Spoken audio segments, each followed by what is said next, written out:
Obama criticizes Trump's treatment of press, forgets that he prosecuted and spied on reporters. By Amy Moreno for TruthFeedNews.com.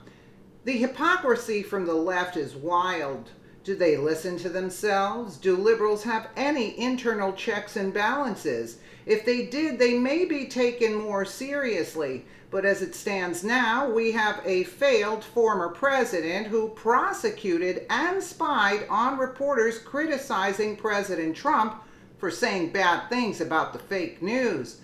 How can any sane person take these ramblings seriously? From the Washington Examiner, former President Barack Obama is right when he says his administration's attacks on the press can't be compared to President Trump's current crusade against the news media.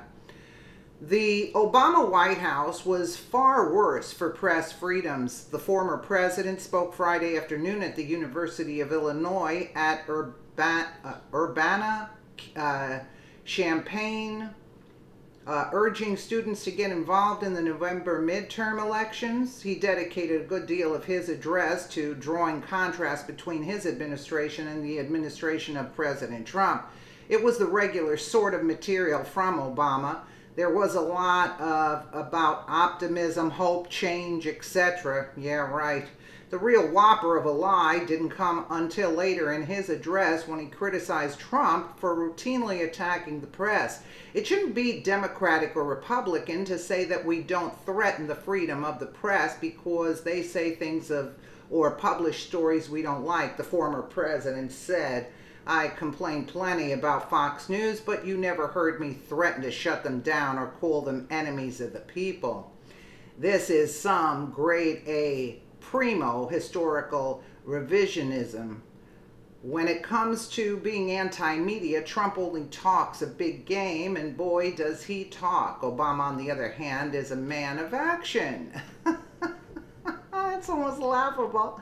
As president, he did much more than complain about Fox News. His administration spent 8 long years curbing the press freedoms of journalists of every strip. Obama was a pro at this.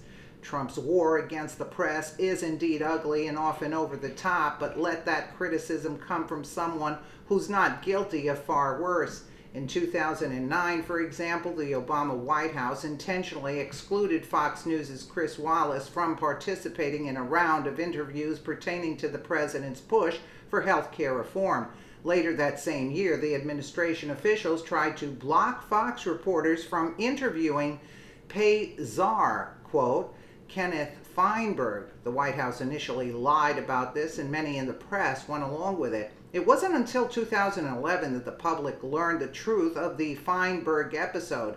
An internal email dated October 22, 2009 showed the White House Director of Broadcast Media told Treasury officials specifically, "We'd prefer if you skip Fox, please." The bigger point is that Feinberg was not only an administration official to have his network appearances limited by the White House. The Obama White House Communications Director, Anita Dunn, said at the time, "We're going to treat them the way we would treat an opponent." As they were undertaking a war against Barack Obama in the White House, we don't need to pretend that this is the way that legitimate news organizations behave. You see, the same thing. The language about legitimate news organizations and opponents is only different from the things Trump says by degree, not by kind. In 2010, the Obama administration renewed the bogus Bush-era subpoena against the New York Times' James Risen in a prolonged attempt to determine whether the reporter was the recipient of leaked CIA information. In February 2011, federal investigators were revealed to have spied on Risen. Federal investigators poured over Risen's credit reports and his personal bank accounts. The feds even tracked his phone logs and movements. Later in 2012, Fox was mysteriously excluded from a White House conference call pertaining to the terrorist attacks on the U.S. consulate in Benghazi, Libya. Fox was also excluded from all network CIA briefing regarding the attacks. In 2013, the Obama Justice Department labeled then Fox News reporter James Rosen a criminal co-conspirator.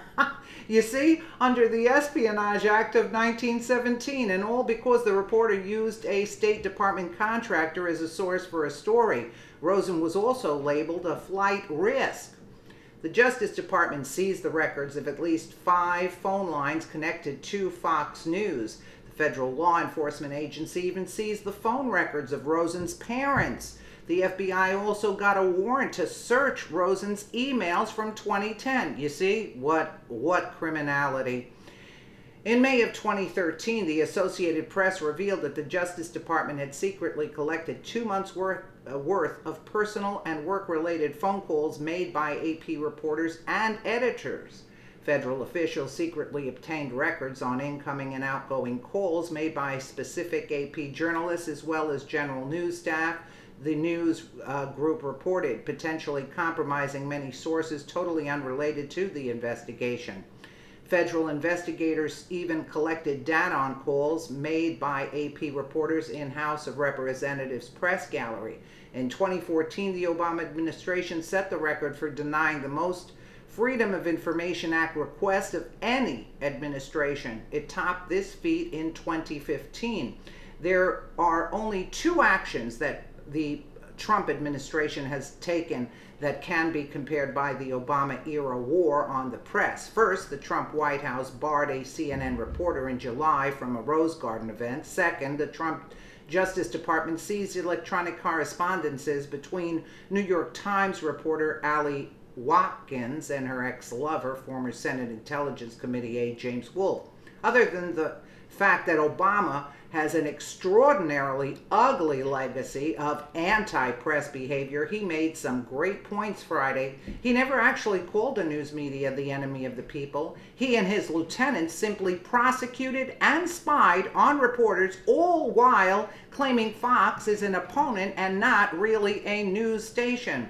Obama is right to draw a contrast between himself and Trump. One of them has been an actual, clear, and grave threat to the press, and the other one has an orange tan. You see the difference? Obama would go after them criminally, yeah, and spied on them, and seized their emails and everything. So who is he to talk? What a disgrace, what a disgrace. But, you know, the left had no qualms about that. Let me know what you guys think in the comments below. And again, thank you so much for watching.